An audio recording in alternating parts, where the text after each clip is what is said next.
வணக்கம் நேயர்களே, ஸ்ரீ குபேரன் டிவி நேயர்களுக்கு லட்சுமணா அன்பு வணக்கங்கள். இப்போ நம்ம பார்க்க போகிறது வார ராசி பலன் 14ஆம் தேதியிலேருந்து 20ஆம் தேதி வரை எப்படி இருக்க போதுன்னு பார்க்க போகிறோம். ஸோ எப்போதுமே சொல்கிறதாங்க, லக்னத்துக்கு பாருங்கள், ராசிக்கு பார்ப்பவர் லக்னத்துக்கு பார்க்குறது ரொம்ப பர்ஃபெக்டாக இருக்கும்.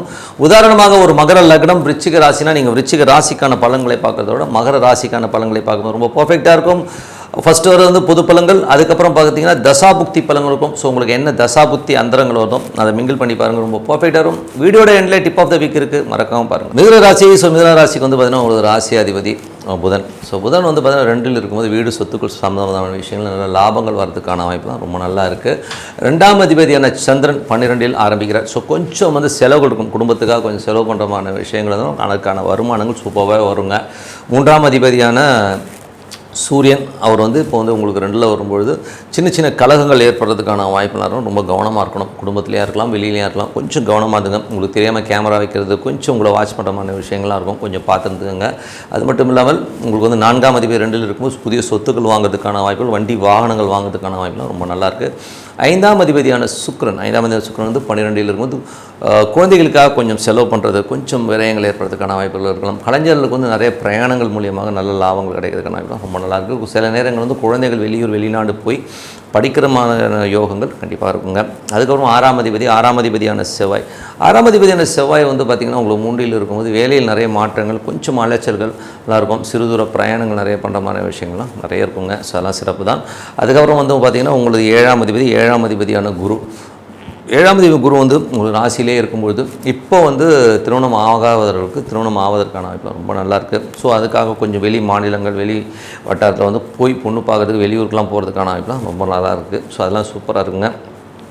அது மட்டும் இல்லாமல் வியாபார ரீதியான விஷயங்களுக்கும் வந்து கொஞ்சம் வந்து நம்ம பிரயாணங்கள் மேற்கொள்வதற்கான சூப்பராக இருக்குங்க. அதுக்கப்புறம் பார்க்கும்போது 8ஆம் அதிபதியான சனி வந்து 10ல் இருக்கும்போது கொஞ்சம் கவனமாக இருக்கணும். இன்வெஸ்ட்மெண்ட் சம்மந்தமான விஷயங்கள், தந்தையுடைய உடல்நலம் சம்மந்தமான விஷயங்கள் கொஞ்சம் கேர்ஃபுல்லாக இருக்கணும். ஏன்னா வந்து 8ஆம் அதிபதின்னு வரும்போதே கொஞ்சம் அது ஒரு ஸ்ட்ரெஸ்ஸையும் டென்ஷன்ஸையும் ஏற்படுத்தும். கொஞ்சம் தொழில் ரீதியான விஷயங்கள் அகலக்கால் வைக்காமல் இருக்கிறது ரொம்ப ரொம்ப நல்லதுங்க. மற்றபடி வந்து பார்த்திங்கன்னா ஒரு 10ஆம் அதிபதி ராசியிலும் புதிய தொழில் வாய்ப்புகளும் நிறைய வரும். ஸோ புதிய தொழில் வாய்ப்புகள், அதுக்கான விஷயத்துக்காக நிறைய பிரயாணம் பண்ணுறமான விஷயங்கள் ரொம்ப சூப்பராக இருக்குது. 11ஆம் அதிபதியான செவ்வாய் வந்து உங்களுக்கு 3ல் இருக்கும்பொழுது நிறைய உத்தியோகத்தில் சின்ன சின்ன மாற்றங்கள், சில பேர் ஒரு கம்பெனி விட்டு வேறு கம்பெனி வாய்ப்பு கிடைச்சி அதனால் நல்ல லாபம் கிடைக்கிறதுக்கான ரொம்ப சிறப்பாக இருக்குங்க. ஸோ இதுவரை பார்த்தது வந்து பார்த்திங்கன்னா பொது பலன்கள். இப்போ பார்க்க போகிறது தசாபுக்தி பலன். ஸோ தசாபுக்தி பலன்களில் வந்து பார்த்திங்கன்னா உங்களுக்கு வந்து மிதுன லக்னமாக இருந்து சூரியன் தசாபுக்தி அந்த சூரியன் வந்து பார்த்திங்கன்னா உங்களுக்கு வந்து 2க்கு போகிறாருங்க. ஸோ 2க்கு போகும்போது 2-3 நாளே சின்ன சின்ன கலகங்கள் ஏற்படுறதுக்கான வாய்ப்பு இருக்குன்னா ரொம்ப கவனமாக இருக்கணும். நமக்கு தெரியாமல் கேமரா வைக்கிறது, நமக்கு தெரியாமல் வந்து வாட்ச் பண்ணுறது, மொபைலில் நோண்டி பார்க்குறது, இந்த மாதிரி விஷயங்கள்லாம் இருக்கும். கொஞ்சம் கேர்ஃபுல்லாக இருந்ததுங்க. அதுக்கப்புறம் யார் என்ன சொன்னாலும் அப்படியே எடுத்துக்காமல் மெய்ப்பொருள் காண்பது ரொம்ப ரொம்ப அறிவு, கொஞ்சம் கவனமாக இருக்குங்க. அதுக்கப்புறம் பார்க்கும்போது உங்களுக்கு வந்து மிதுன லக்னமாக வந்து சந்திரன் தசா வந்து சந்திரன் வந்து பார்த்திங்கன்னா உங்களுக்கு வந்து குடும்பத்திற்காக நிறைய செலவு நிறைய இருக்கும். ஸோ அதுக்கான ஒரு பிரயாசித்தம் நிறைய பண்ணுவீங்க. குடும்பத்துக்காக செலவு கொஞ்சம் அதிகமாக இருந்தாலும் பட் வருமானங்கள் சிறப்பாகவே இருக்குங்க. அதுக்கப்புறம் மிதுன லக்னமாக இருந்து செவ்வாய் தசாபதினா செவ்வாய் வந்து பார்த்திங்கன்னா உங்களுக்கு 3ல் இருக்காருங்க. ஸோ 3ல் இருக்கும்பொழுது அவர் வந்து உங்களுக்கு வந்து இப்போ போகிறதே நல்ல ஒரு சுக்கிரனுடைய சாரத்தில் போகும்போது பெரிய லாபங்கள் வர்றதுக்கான விஷயங்களுக்காக மெனக்கெடுவீங்க. அதுக்கான அலைச்சல்கள் ஜாஸ்தி இருக்கும். நிறைய பிரயாணம் பண்ணுறமான விஷயங்களை கண்டிப்பாக கொடுத்துருவாருங்க. ஸோ குழந்தைகளுக்காகவும் நிறைய வந்து மெனக்கட்டுற மாதிரி விஷயங்களே நிறைய இருக்கும். ஸோ அதுக்கப்புறம் பார்க்கும்போது உங்களுக்கு 4ஆம் அதிபதி உங்களுக்கு வந்து மிதுன லக்னமாக இருந்து ராகு தசாபுத்தி அந்த நடுவு ராகு வந்து 9ல் இருக்காருங்க. அது வந்து நிறைய பிரயாணங்களை கொடுக்கறதுக்கான வாய்ப்புகள் ரொம்ப நல்லா இருக்குது. அதுவும் தொழில் ரீதியான விஷயங்களை நிறைய பிரயாணம் பண்ணுறது, வெளிநாட்டுக்கு போகணும்னு நினச்சிருக்கோம், வெளியூர் போகிறதுக்கான ரொம்ப சிறப்பாக இருக்குங்க. அதுக்கப்புறம் மிதுன லக்னமாக இருந்து குரு தசாபுத்தி அந்த குரு வந்து பார்த்திங்கன்னா உங்களுக்கு வந்து ராசியிலே இருக்கும்போது அது 10ஆம் அதிபதி தொழில் நிமித்தமாக நிறைய பிரயாணம் பண்ணுறது, அப்புறம் வந்து பார்த்திங்கன்னா கொஞ்சம் வந்து வெளியூர் பிரயாணங்கள் போகிறதுக்கான ரொம்ப சூப்பராக இருக்குங்க. ஸோ அதனால் நல்ல லாபங்கள் இருக்கணும். கண்டிப்பாக லாபம் வரதுக்கான புதிய தொழில் வாய்ப்புகள் கிடைக்கிறதுக்கான ரொம்ப நல்லா இருக்குங்க. மிதுன லக்னமாக இருந்து சனி தசாபதினா சனி வந்து பார்த்திங்கன்னா உங்களுக்கு வந்து 8ஆம் அதிபதி 10ல் இருக்கிறனாலே தொழில் ரீதியான விஷயங்கள் அகலக்கால் வைக்காமல் இருக்குது. அப்பா கிட்ட பேசும்போது பழகும்போது கொஞ்சம் கவனமாக இருக்கணும். வெளிநாட்டில் இருக்கிறவங்களுக்குலாம் வந்து ஒரு பெருத்த வருமானங்கள் வரதுக்கான ரொம்ப சிறப்பாக இருக்கும். இப்போ சனி வக்கரமாக இருக்குன்னா கொஞ்சம் ஸ்லோவாக, கொஞ்சம் கம்மியாக, அதாவது என்ன சொல்கிறது, கொஞ்சம் ஸ்பீடு கம்மியாக இருக்கும். மற்றபடியான வருமானம் வருவதற்கான ரொம்ப நல்லாயிருக்கு. 11ஆம் அதிபதி வந்து உங்களுக்கு வந்து 3ல் இருக்கும்போது புதிய முயற்சிகள் பெரிய லாபங்கள் வருவதற்கான ரொம்ப நல்லா இருங்க. ஸோ மற்றபடி என்னங்க, இதில் வந்து என்னென்னா உங்களுக்கு மிதுன லக்னமாக இருந்து புதன் தசாபுத்தி அந்தரம் நடக்கிறவங்க வந்து புதிய வீடு வண்டி வாகனங்கள் அமைவதற்கான ரொம்ப சிறப்பாக இருங்க. ஸோ அதெல்லாமே ரொம்ப சூப்பர். அப்புறம் பார்க்கும்போது மிதுன லக்னமாக இருந்து கேது தசாபுத்தி அந்தரங்கள் கேது வந்து 3ல் இருக்கும்போது அதுவும் வந்து இப்போது அது சூரியன சாரத்தில் இருக்கும்போது சின்ன சின்ன கலகங்கள் ஏற்படும். லீகலாக ஏதாச்சும் பிரச்சனைகள் வர்றதுக்கான வாய்ப்பு இருக்குன்னா ரொம்ப கவனமாக இருக்கணுங்க.